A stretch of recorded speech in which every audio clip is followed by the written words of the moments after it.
the Imam of guidance. That's Imam Abu Mansur al-Maturidi. They will use titles for the ulama because of the rank that the ulama are at. So when Imam Ahmad died, the Mu'tazila were defeated as a force before he had died. And he had actually written 12 books of theology against every single cult in his time. He wrote numerous books, some 12 in number, against every cult in his time. Now the difficulty that happened is, and one of the people said this, they said, we see two things that have happened. They said knowledge decreases where it had increased before. We saw that when Umar ibn al-Khattab radiallahu anhu died, that some of the practice of the knowledge died with him. And when Imam Ahmad ibn Hanbal rahimahullah died, innovation became manifest and brave.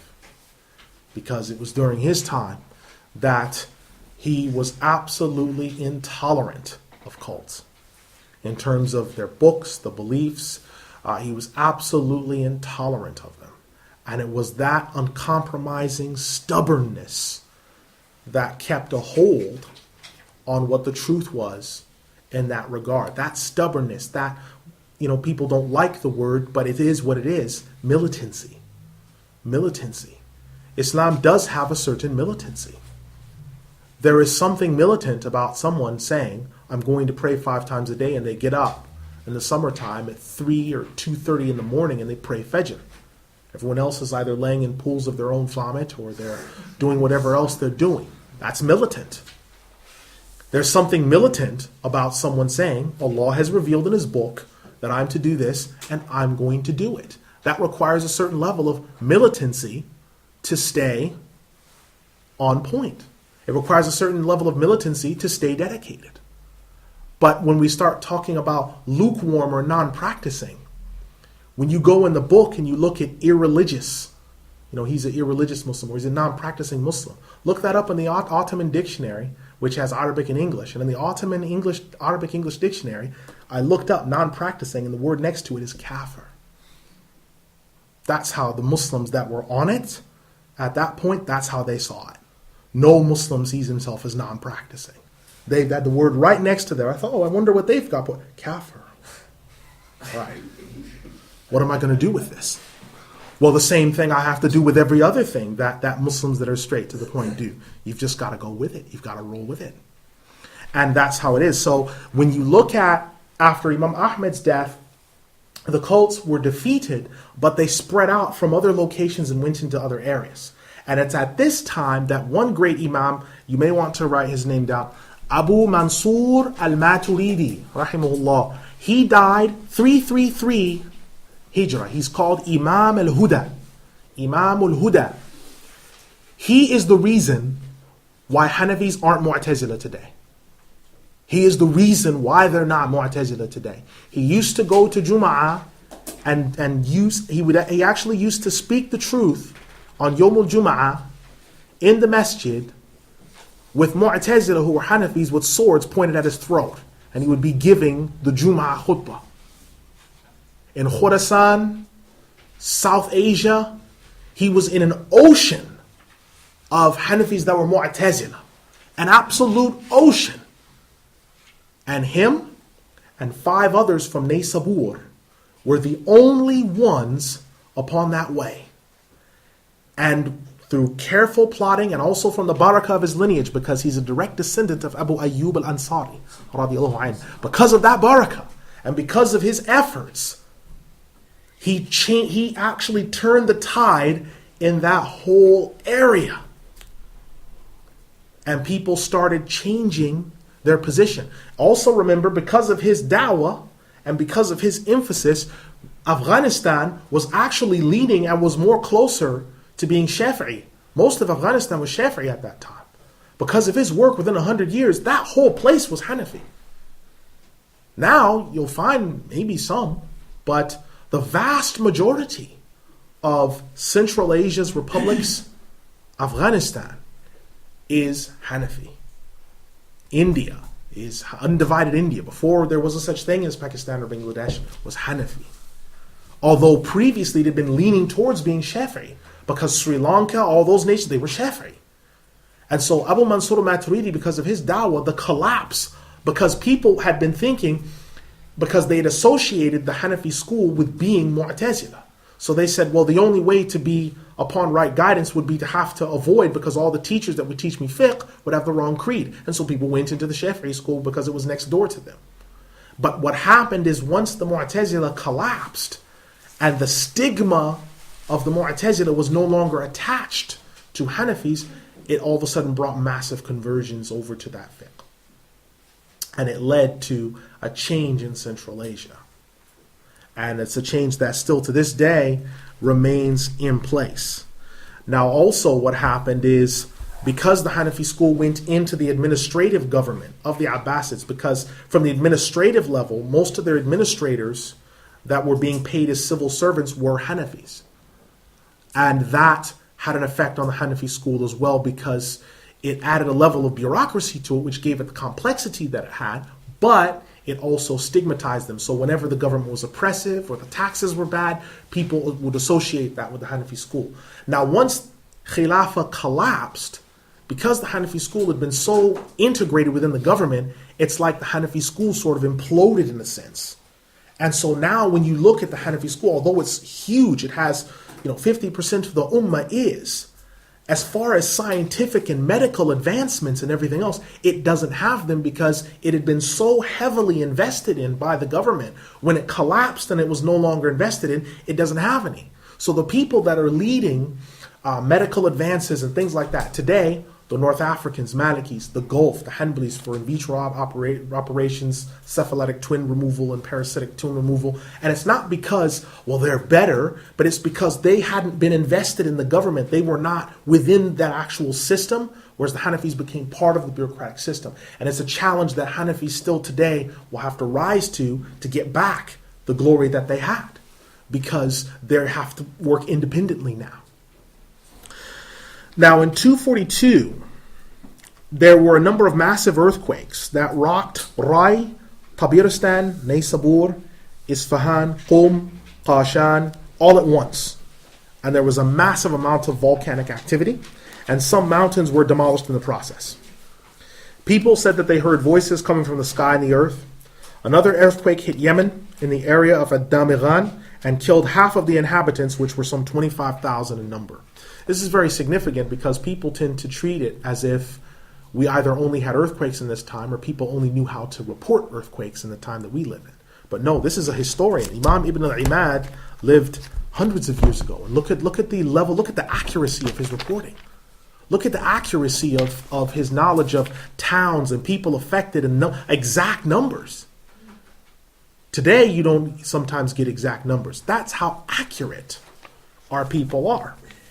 Now he mentions further to this, that a large falcon also appeared and swooped down on Halab and told the people of what tribulation was to come, speaking in 50 different voices. This was witnessed by 500 people who heard it. Now the reason why this is so important is because if someone had said, well, one person heard it, you could say, okay, well, maybe they're mistaken. Or 3 people heard it. Well, maybe they're mistaken. Group hallucinations possible. When you start hitting 500, you start hitting 100 and more, you go away from group hallucination. You start going into the realms of reality, because someone can be dismissed if one person is differing from the whole. Let me give you an example. There are 10 narrations that Imam Abu Dawud rahimahullah has given us of the finger being raised in tashahhud.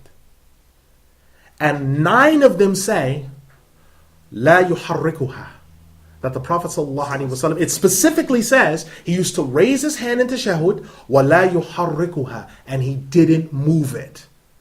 It actually has that in the text. But there's one statement narrated from Za'idah ibn Qudama, which states, yuharrikuha.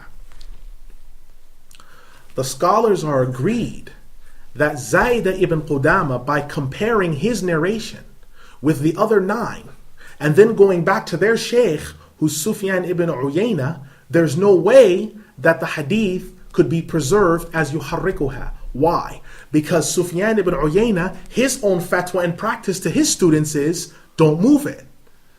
And his colleague, Imam Abu Hanifa, rahimahullah, who they used to teach and compare hadith together, Imam Abu Hanifa, his position is, don't move it. And so all of his students and all of the people before him have the position, la yuharrikuha, and they all narrate the hadith the same way. Then what you understand is, well, Zayd ibn Qudama must not have heard the part la, or maybe it wasn't preserved when he heard it, so therefore this must be a rare narration and it can be discarded. Why? Because everything we've got goes against it. You don't have everyone saying, this thing is this way, and you have one person say, well, we're going with him.